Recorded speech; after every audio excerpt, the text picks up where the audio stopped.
Hi, my name is Gayathri Sreedharan. I'm a resident of Delhi in India. I'm also an applied anthropologist. I work mostly in India.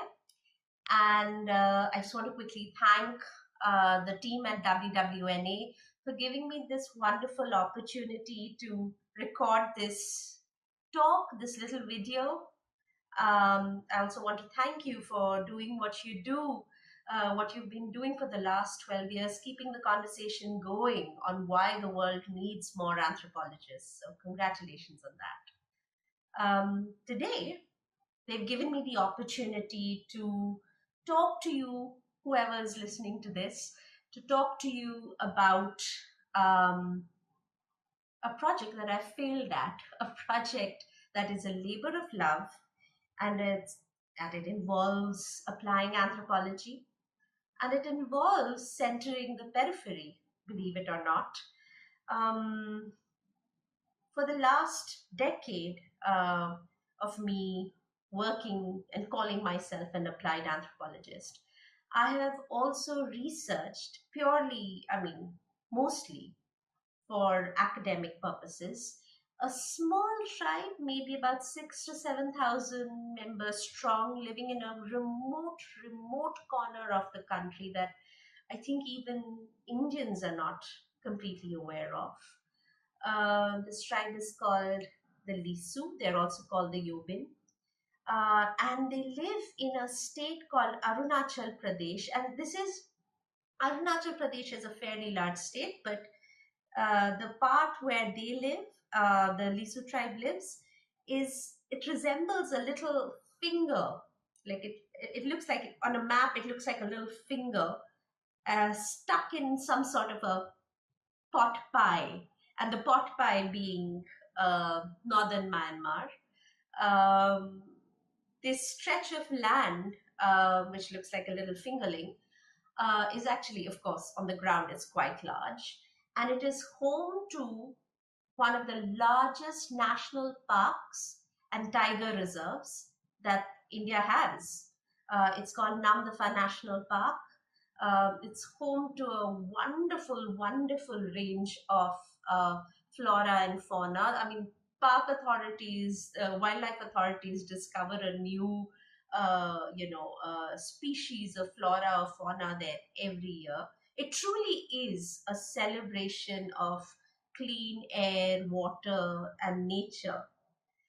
Um, and in and around this park, largely, the Lisu tribe lives alongside a couple of other tribes, the Chakma, the Nepali community. There's a Nepali community, Nepali Gorkha community that lives alongside them.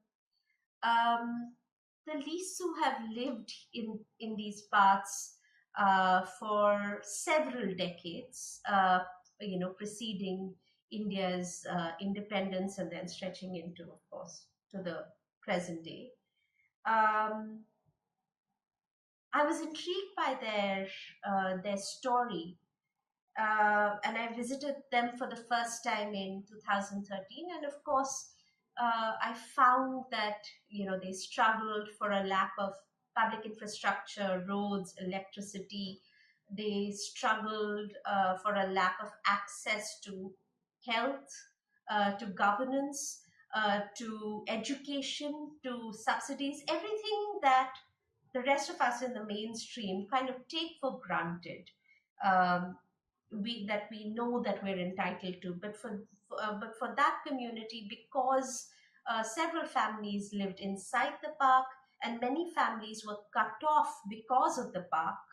Uh, at that point, there was no, when I first visited, and for several years after that, there was no road. They didn't have a road going through the park, so they couldn't access the towns on the western side. Uh, that's why the community struggled for decades and decades on end. Nevertheless, I found quite amazingly uh, this community, despite being a cut-off hill tribe, a tribe that once had been described as anarchist by anthropologists trained under Edwin Leach or James C. Scott. this tribe, the community that I met, was significantly attuned to the national conversation on democracy, politics, education, popular culture, Bollywood. Um, and more, what I found to be amazing was that despite being, despite their ancestors being anarchists several centuries ago, there's a great demand for the mainstream, for proximity to the mainstream. Now, of course, things have, in the last decade, things have improved. The Indian government has been able to build a road through the park so that, things are much better, of course. And of course, the community cultivates commercial cash crops in order to be able to secure cash incomes, but they're not a stable source of income, and it still makes them vulnerable. One of the major ways in which that affects them, that instability still affects them, is that they cannot be sure that they'd be able to send their children to school every year.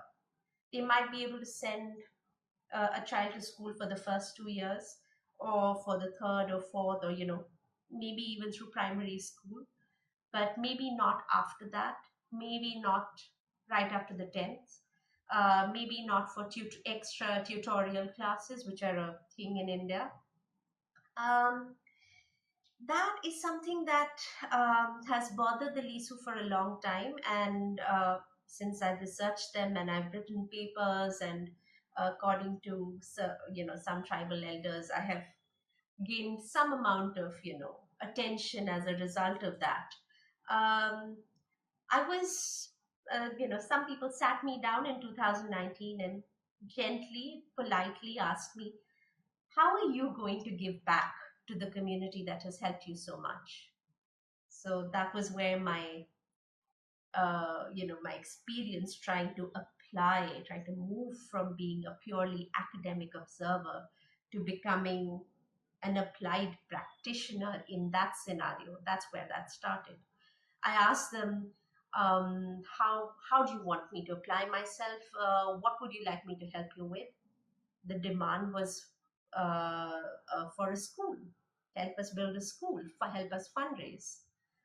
And so we did that for 2 years, and COVID came right after, and we struggled. We didn't get anything. Um, and then in 2021, a young, creative, energetic Indian civil services officer, a district commissioner, uh, I ran into him, and he declared that he was already working on educational outcomes. And then then I realized I don't have to apply myself to work on that problem particularly, but the problem with sustainable livelihoods remained. The sustainable livelihoods that wouldn't cause damage to the environment, damage to Namdapha National Park, but at the same time would give the Lisu and other communities farming in that vicinity a stable source of income. And so we continue to apply ourselves to that. Since 2021, we have continued to go to um, multiple donors, investors, angel investors. We have proposed designs and ideas, and we've proposed measurement. We've drawn up standards of success, and we've drawn up measurement plans. And each time we've been questioned on how we could possibly imagine that significant impact could be had in such a small sliver of land with only a few thousand farmers in a part of the country that remains invisible. That's where I have failed as an applied practitioner. I'm still not sure how to change the rhetoric, how to change my marketing tactics, how to apply myself in a different way to win funding over. That's not to say there aren't um, more altruistic, more humane donors out there. We are still, there are one or two funders that we're still in conversations with. They've allowed to give, they've actually expressed an interest to talk with us more than once, which is a big deal. But why this is important, even if this fails, even if we fail after a few more years, I want to talk, I want to mention why I find that, this is important to me as an applied practitioner. It's because I owe the Lisu. I owe them my life, and quite literally. Just between 2017 and 19, there have been other incidents in other years, but just between 2017 and 19, Lisu guides who helped me, travel into the forest with them, have different guides, have saved my life at least on 3 occasions. On one occasion, I very nearly fell into a river and somebody pulled me up single-handedly, um, in order to, with a 12 kg backpack on my back. Otherwise, I would have been a goner. Another time, I was stranded in the middle of the Nandafa National Park forest, without food or water and with an injured left foot, unable to walk, and someone came running with help the following morning. Another, traveling tribesman from another tribe gave me a little bit of dried fish and rice to eat on that night. There are stories like that, but I'm sure you get it. Just these two incidents are enough. But even if these two, even if I didn't owe them my life, I still find that there is a moral obligation. We as ethnographers, we go and we embed ourselves and we live with people for weeks, months at a time. And then when then we don't ask ourselves, very often we don't ask ourselves how we're going to give back substantially in terms that are useful for the community, in ways that are useful for the community. And so I find that somewhere between academic observation and moral obligation, that's where, I had to start applying myself as an anthropologist. That's when I really became an applied anthropologist. That's what I wanted to talk about today. Um, I'd love to hear other stories. I can't wait to hear what other contributors to the conference have to say, what stories they have, what findings they have. If you like, please come find me and share your stories about becoming an applied anthropologist and how you keep going despite failure. Please share those stories with me so that I'm inspired and I can keep going as well.